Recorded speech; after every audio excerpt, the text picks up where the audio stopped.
Let's talk about this. Are you a believer for 90 million pounds? Are you a believer for 100 million pounds? Are you a believer for 115, 130 million pounds? Ask yourself that. Because the player that we could get in Baleba is irreplaceable. We all know the profile that he has. He's what? He has intensity. He can play technically. He can play the physical game. He can dog walk anybody. He can show his physical presence at the age of just 21, by the way, on any pitch he's on. So you know what I thought? I'll just look at stats from Rodri's 23-24 season, compare that to Caicedo's 23-24 season when he was 21, and Casemiro from last season alongside Carlos Baleba, just to get a gist of what kind of a player he is. First of all, goals-wise, Rodri had 8 that season, Caicedo has 1, Baleba has 3, and Casemiro has 1. So just off the bat, Baleba is second. So he's not much of a creator in the assist aspect.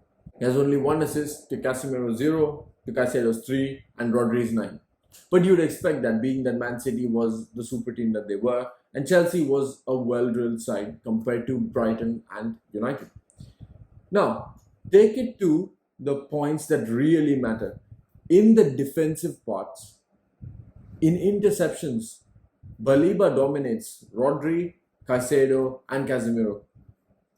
Baleba takes almost 1.4 interceptions per game, while Caicedo's at 1.1, Rodri is only at 0.8, and Casemiro is 0.6.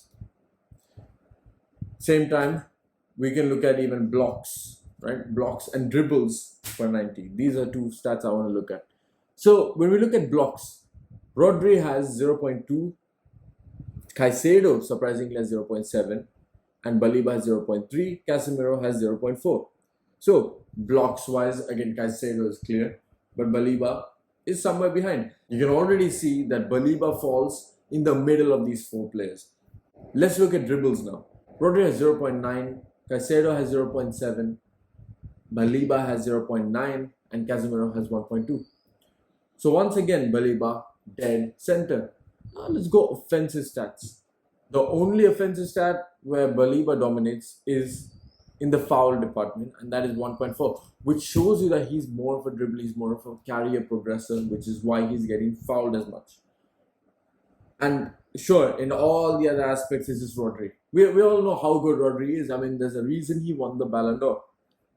But you just observe Baleba, and the fact that he's in comparison with Caicedo, with Casemiro, with Rodri, and he doesn't look out of place, this shows you why he is probably worth the amount of money that they're quoting. Now, are Brighton going to be very hard to deal with? Surprisingly, I think not. Because we know the price range, and United this season have operated in such a different way to how we've done it in previous years.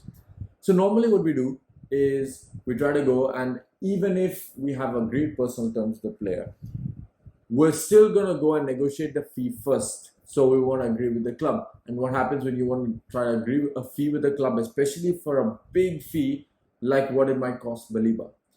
What happens is they want a bit more because it's a big deal. Now they're going to think, what's an extra 10 or 20 million to you? Because if you're going to pay, let's say like 80 or 90 million anyways, you might as well just add a 10 here. But you can't say the same thing for a 10 million deal because that's double the price. Now you can't do that. So they were going to try and squeeze you for all your money. And that thing goes on for the entire transfer window, or sometimes the Frankie de Jong situation happens where we agree a fee with Barcelona, but de Jong doesn't even want to come here. And now you're thinking, why did you even think you had a chance? Why did you waste all this time thinking you had a chance without getting the player's guarantee? But from this season onwards, be it Cunha, be it Mbomo, be it Sesko, even at this point, be it even Donnarumma, we have players who we're not just going for this guy, that guy, this guy, that guy, just because he's a good player. One thing we're guaranteeing before entering club negotiations is that we know 100% for certainty, without any doubt, that this player wants to join us, probably only us. If there's another team in for negotiation, we're not going to go into a bidding war. We're going to say, do you want to join this club? Or are you even considering another club? If you're even considering another club, i.e. Gyökeres, piss off. If you really want to join us, we're going to deal with this club on our terms. We will negotiate, of course, like we did with Sesko. But we're not going to get dragged into a bidding war just because Newcastle are there. Because you might say, okay, Newcastle's not a bad idea. But we're going to say we have such and such budget. We have an X budget and we have X terms that we want to agree on. So if you can agree to these terms and if we can agree this fee with this team, that is all fine. But just because Newcastle puts an X plus 5 fee doesn't mean we're going to match X plus 5 fee. Which is why we got him for much cheaper. We got him for 90 million euros, whereas Newcastle were willing to pay 95 million. And with the Baleba situation, we're going to pay the money. That's all I'll say. We're going to pay the money. Because otherwise, this would make me look very, very differently at Ineos and whatever. Because you know the kind of price that they're going to quote for Baleba. You know that they're going to always demand, what? North of 80 million, not the 90 million. Because they value him as such. Now, Brighton's never going to not sell, right? Because if not this season, they're going to sell him next season. So, it's more of a case of, can you convince us with a proper financial package to convince us to sell this summer instead of waiting for next summer and make it a more financially viable deal this summer, so that we already have a replacement ready. That's what they're saying. So how much can you give us? That's really what Brighton's asking me. They're not really, even though they've said he's not for sale, it's like he's not for sale, piss off. It's like, they're teasing. They're like, he's not for sale, but I mean, you can try it. But he's not for sale, though. He's not for sale. They want us to put in an offer. They want us to try and see, test our resolve. That's what Brighton are saying. And United are going to do that, which is why we're still in this deal. If we knew there was no chance of this deal happening, if, let's say, hypothetically, that we agree deal with Baleba, because even though it's tapping up and all that, you know what, we're United. We're Manchester United. We can do what we like. And we have just gone and pretty much agreed personal terms. That was the big news yesterday, that we have agreed personal terms with Baleba, with Carlos Baleba. So he wants to join United. He is pushing for a move to United. It's not just that United are sounding on and they're saying, oh, we want Baleba. But then Baleba's like, you know what? You negotiate with Brighton. If it's a good deal, then we'll see. No, Baleba is pushing from his side as well. And this might help us a lot because that's going to do two things. Number one, it's going to increase the likeliness that Brighton sell. Number two, we might see a fee reduction that we wouldn't have seen if Baleba didn't push. So either way is going to be good for us. Either way. And the likeliness I would give this deal, let's just push it up to a 7 out of 10. I am a believer now.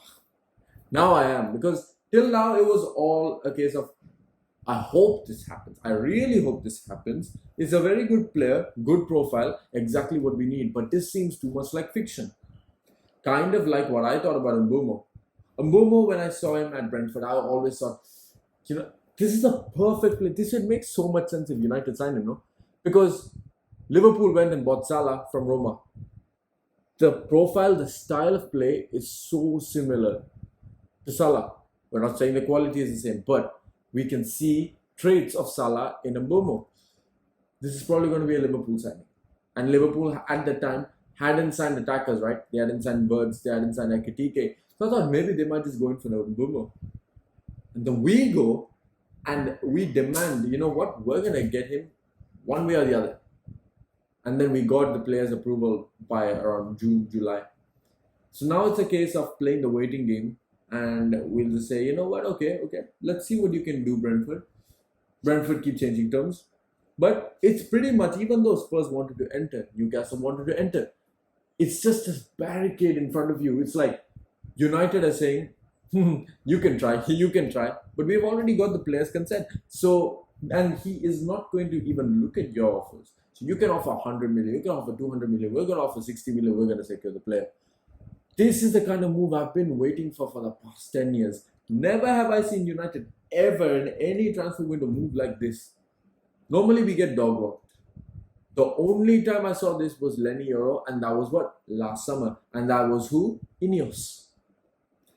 So, if you tell me that Ineos is not changing things, look at this transfer window, look at last transfer window, look at the players we secured, look at how smart the deals were. This shows you where the club is headed. And don't forget, guys, Baleba might not be a straight upfront lump sum or whatever. It might be divided into installments, just like the Mbeumo deal, just like the Cunha deal, just like most of the deals that are going to happen in the future. If we can secure 90 million plus 10, 90 million plus 20, I think everybody would be happy with that. Because sure, it might be, oh my God, it's 100 million pounds. But you look at the team that's built around that. We already have existing players who I think are good enough to start anyways. With the defenders, okay, Lenny Euro, solid. Matthias de Ligt, solid. And then a partner defender beside him, whether it's Heaven, whether it's Lissandro Shaw, whoever it is. Now, if we get Donnarumma behind him, that's solid, right? Because you look at the experience levels, that's 26-year-old who's played in professional football for around 10 years. This is like signing Matthias de Ligt pretty much at goalkeeper. So, solid performances, solid treble-winning goalkeeper. What more can you ask for? And then you move forward, you move into the midfield line. You go left wing back, Patrick Dogu, who last season I was very disappointed with. But what I've seen of him in pre-season, you know what? I think he has kind of acclimatized more. So I'm willing to give him a chance. Let's see what Dogu does this season. Now you go right side. We all know who it is, Ahmad. Ahmad, I don't even need to say Ahmad. Now, here you drop Carlos Baleba, and in midfield beside him you can drop Maino, and that is an insanely technical midfield. Or if you want to go ultra aggressive, you can go with Ugarte and Baleba. You can go with Casemiro Baleba. Bruno Baleba is not the best idea because still Bruno is going to be a headless chicken, and in the midfield I still want some control, me personally. And then you push it to the front line where you have Mbeumo, you have Cunha, and then you have a choice between Sesko or Zirkzee. I would choose Zirkzee personally. But either way, you look at this team now, you just present this team on the starting 11 page. I don't think there's many teams that wouldn't be scared of that. You could say maybe Liverpool, maybe push it Man City. Everybody else is at least going to take notice. And that's what we want first. If rival teams are taking notice, that's scary enough.